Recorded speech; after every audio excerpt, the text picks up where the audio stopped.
Salam guys, ni hari kita nak kasih info penting mengenai Modalista kit original atau tidak. Follow Kento.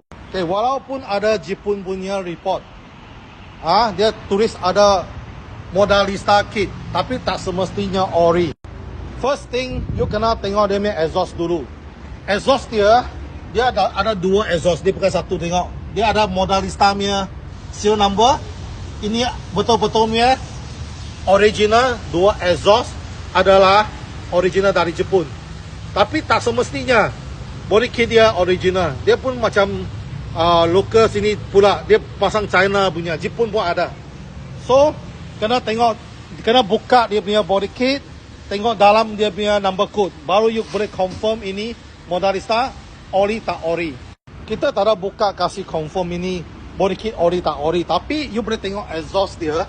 Dua exhaust tip, tapi bawah dia tak ada itu serial number Modalista. Dia bukan original. Dan exhaust tips dia ada dua, pipe satu saja. Jadi dia bukan original.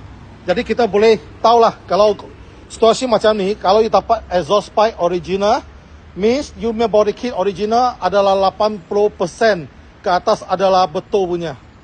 Okay, satu info lagi untuk Modalista original kan, dia dari segi pandangan dia sporty, cantik. Kalau you betul-betul nak performance, dia tak banyak beza. You kena pasang yang special exhaust untuk performance punya. Dekat luar market ada. Kalau you mau cantik, memang Modalista kit ini nampak cantik. Itu saja. Kalau you jual punya jam, orang pun tak tanya you ini original tak original. Harga trade-in lebih kurang sama je. Dia trade-in pulang kepada mileage, condition kereta, accident tak accident. Itu saja information yang mau kasih.